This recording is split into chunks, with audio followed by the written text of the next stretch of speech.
एक सुंदर स्त्री निकलती, तुम मोहित हो जाते हो। सुंदर स्त्री तुम्हें मोहित कर रही है,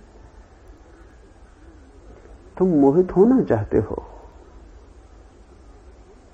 राह पर हीरा दिखाई पड़ता है, तुम झपट के उठा लेते हो। हीरे ने तुम्हें निमंत्रण दिया या तुम वासना लेके चलते थे, वो वासना झपट पड़ी। दूसरे को दोष देना बंद करो, अन्यथा तुम कभी मुक्त ना हो सकोगे। क्योंकि अगर दूसरे ने तुम्हें बांधा है तो तुम कैसे मुक्त हो सकोगे जब तक दूसरा तुम्हें मुक्त ना करे।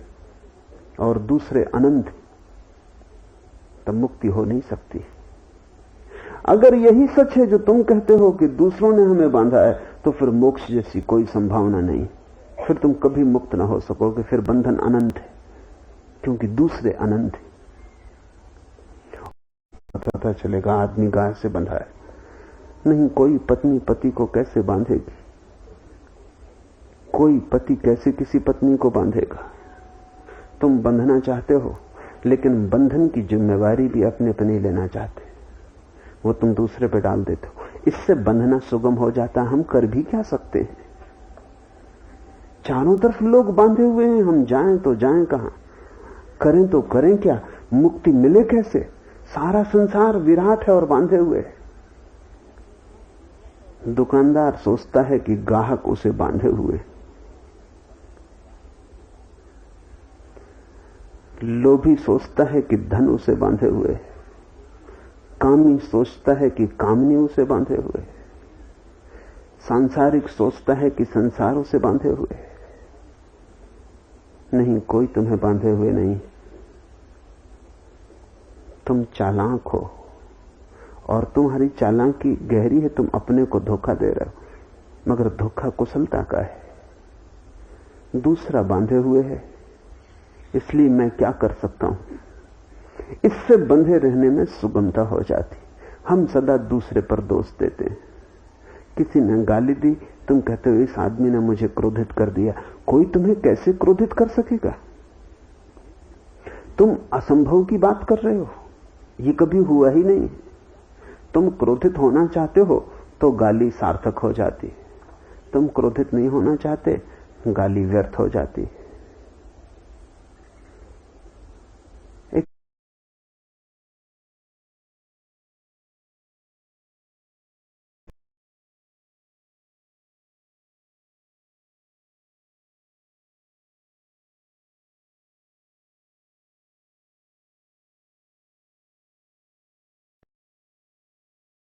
फिर मोक्ष जैसी कोई संभावना नहीं।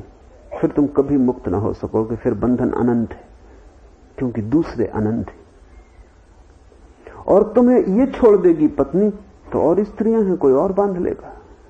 तुम करोगे क्या? तुम निर्वस हो, तुम बिल्कुल असहाय हो। तुम जहां जाओगे कोई ना कोई तुम्हें बांध लेगा। किसी न किसी का पट्टा तुम्हारे गले में होगा। अगर दूसरे ने बांधा है तो मोक्ष असंभव है।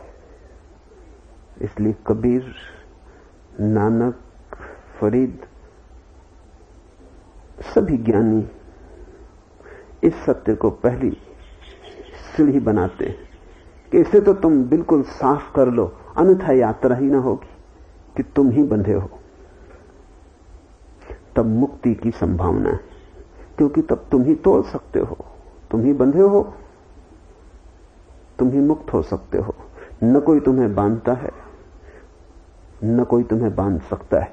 तब एक और बात समझ लेनी जरूरी है जो बड़ी गहरी है। महावीर ने कहा है, कोई तुम्हें मुक्त भी नहीं कर सकता।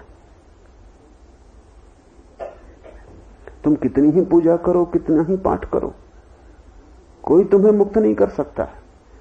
क्योंकि अगर कोई तुम्हें मुक्त कर सकता है तो कोई तुम्हें बांध सकता है। अगर दूसरे ने तुम्हें बांधा ही नहीं तो दूसरा तुम्हें मुक्त भी ना कर सकेगा। इसलिए महावीर कहते हैं, तुम इस भ्रांति में भी मत पड़ना कि कोई दूसरा तुम्हें मुक्त कर देगा। महानतम गुरु भी तुम्हें मुक्त नहीं कर सकता, क्योंकि दूसरे के द्वारा मुक्त होने की संभावना तभी है जब तुम दूसरे के द्वारा बांधे गए हो। इसलिए बुद्ध कहते हैं, बुद्ध केवल इशारा करते हैं कि बंधन कहां है। बुद्ध मुक्त नहीं कर सकते। बंधे तुम हो, मुक्त भी तुम ही होगे। महावीर बता सकते हैं कि बंधन कैसे कटता है, बंधन क्या है, लेकिन महावीर तुम्हारा बंधन नहीं काट सकते। और ये शुभ है कि कोई दूसरा तुम्हारा बंधन नहीं काट सकता, नहीं तो इधर महावीर काटेंगे, कोई दूसरा बांध देगा। जब काटा जा सकता है तो बांधा जा सकता है, जब बांधा नहीं जा सकता तो काटा भी नहीं जा सकता। इसलिए गुरु तुम्हें मार्ग दे सकते हैं लेकिन चलना तुम्हें।